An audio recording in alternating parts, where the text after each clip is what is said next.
Greetings and salutations, viewers and listeners. Welcome to another book review. This week we are doing none other than Welcome to Night Vale, a novel from Joseph Fink and Jeffrey Cranor. I love this podcast series. I don't remember who got me into it, but it is my type of weird, so the fact that they're coming out with a book in October got me excited. But I thought, well, you're not going to get it till October, so put it on the list.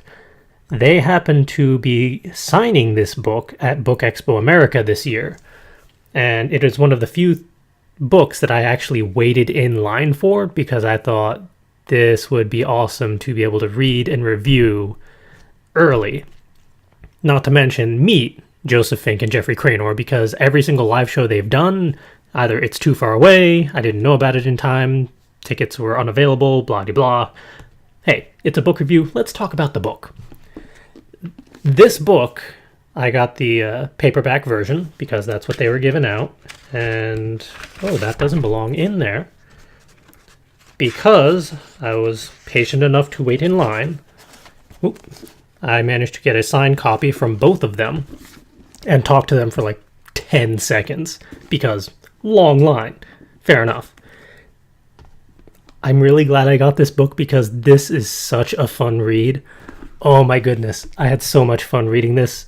It is so weird. It is Night Vale level weird. Like, they really kept the style and tone and atmosphere of the podcast and put it into book form, which I wasn't quite sure how they were going to pull off because the podcast primarily is about Cecil.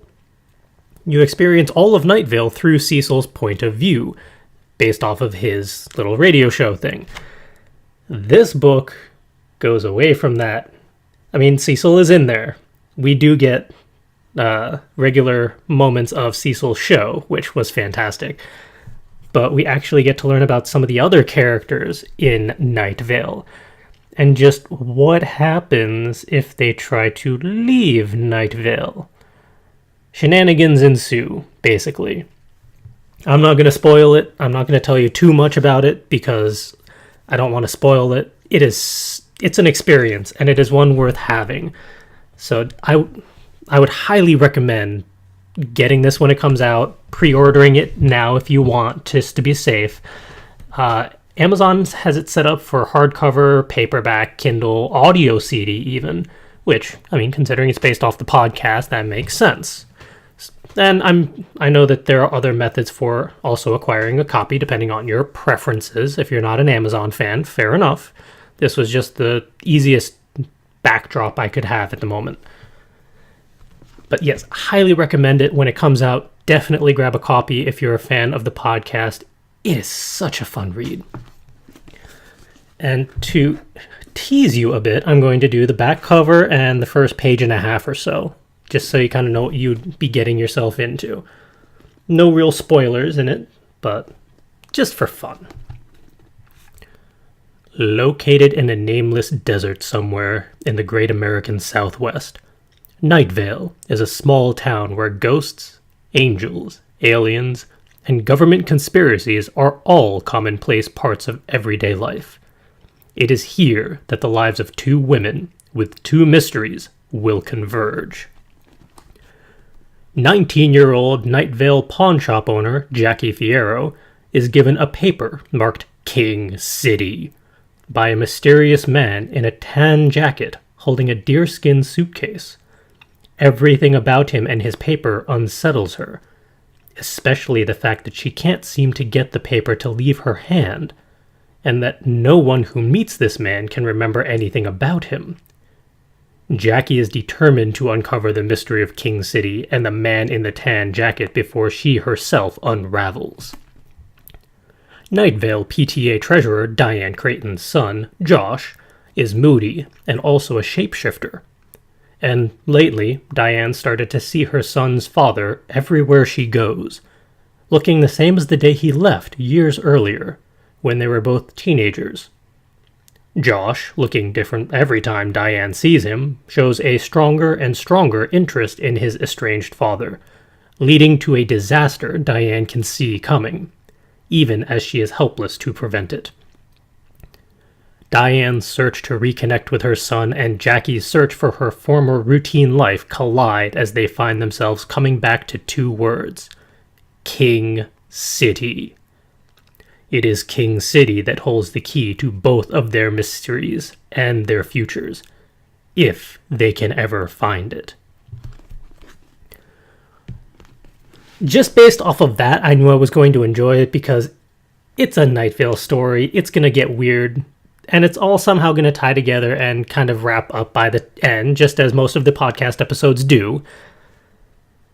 There were so many twists in here that I wasn't quite expecting, as you do in Night Vale. There were so many things you got to see that as of this recording, I'm about 3 episodes behind on the podcast, so maybe some of these are teased a little more, but so many locations in Night Vale are covered, so many characters are seen. You get to see a little slice of life from so many of them and how they interact in Night Vale, not just from Cecil's point of view, but primarily from Diane and Jackie, with a couple flashes here and there from other characters.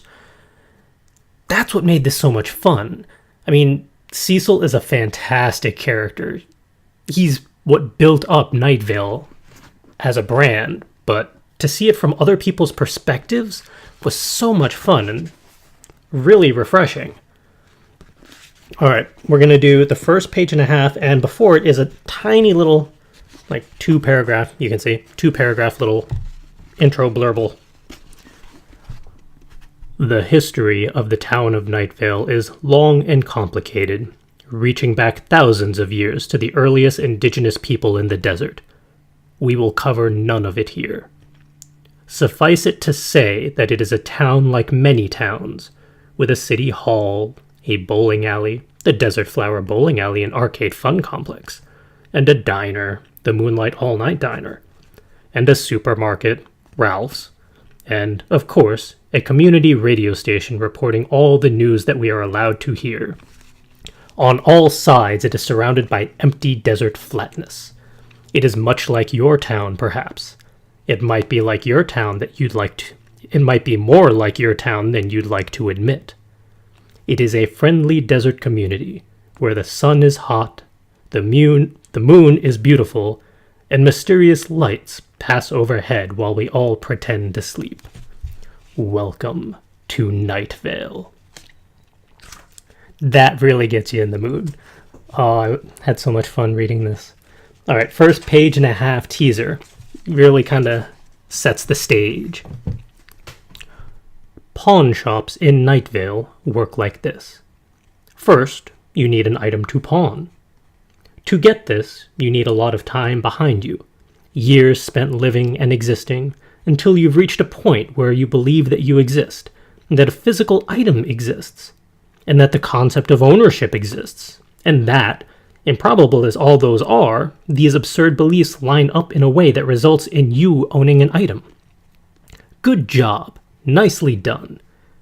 Second, once you believe you own an item, you must reach a point where you need money more than you need the item. This is the easiest step. Just own an item and own a body with needs and wait.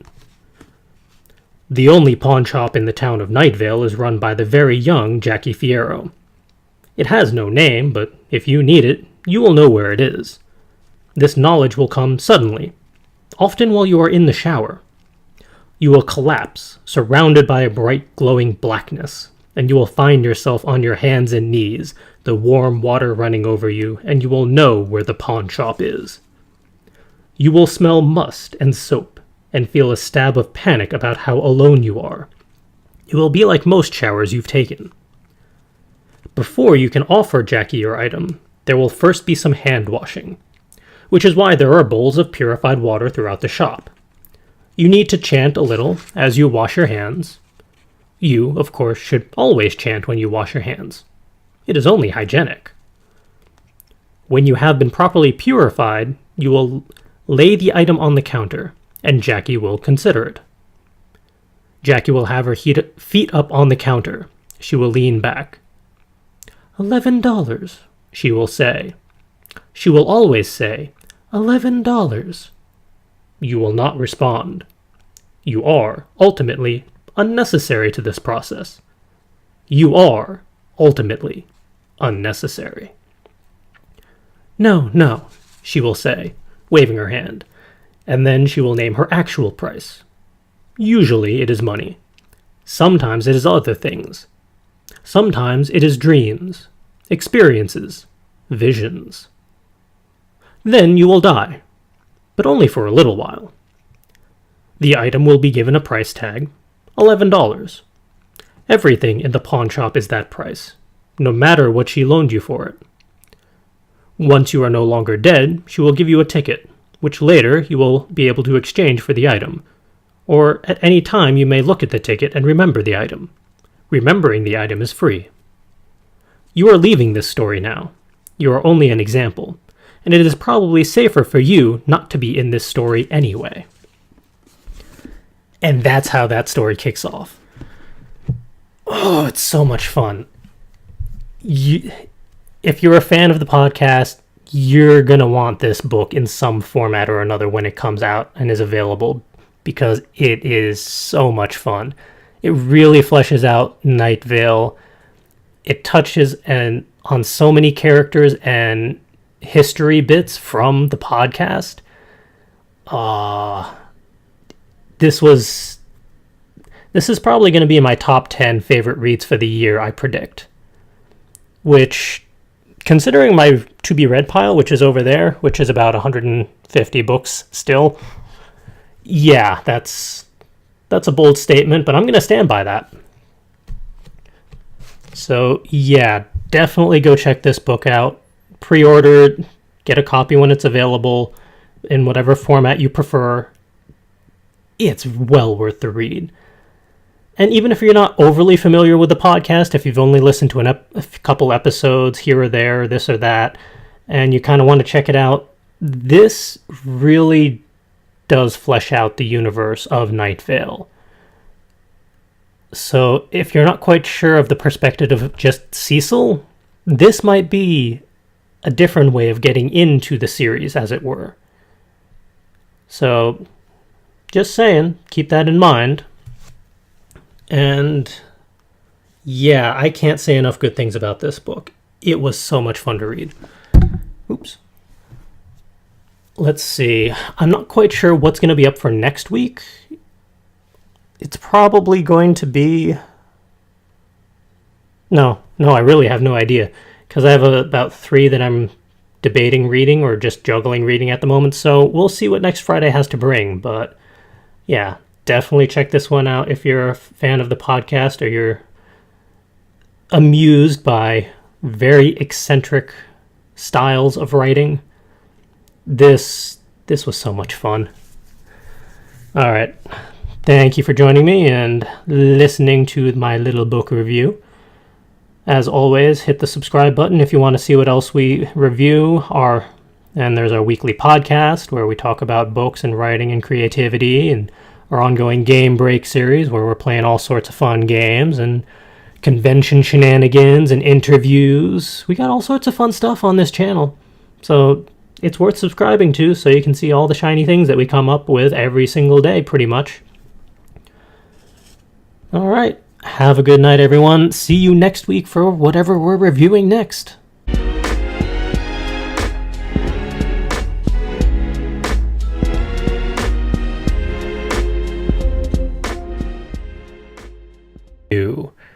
This week we are doing none other than Welcome to Night Vale, a novel from Joseph Fink and Jeffrey Cranor. I love this podcast series. I don't remember who got me into it, but it is my type of weird, so the fact that they're coming out with a book in October, patient enough to wait in line. I managed to get a signed copy from both of them and talk to them for like 10 seconds because long line. Fair enough. I'm really glad I got this book because this is such a fun read. Oh my goodness. I had so much fun reading this. It is so weird. It is Night Vale level weird. Like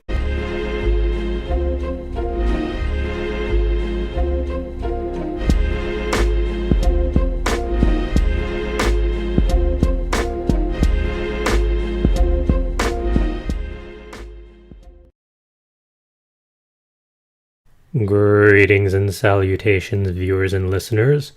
Welcome to another book review. Got me excited, but I thought, well, you're not going to get it till October, so put it on the list. They happen to be signing this book at Book Expo America this year, and it is one of the few books that I actually waited in line for because I thought this would be awesome to be able to read and review early. Not to mention meet Joseph Fink and Jeffrey Cranor, because every single live show they've done, either it's too far away, I didn't know about it in time, tickets were unavailable, blah de blah. Hey, it's a book review, let's talk about the book. This book, I got the paperback version because that's what they were giving out, and oh, that doesn't belong in there because I was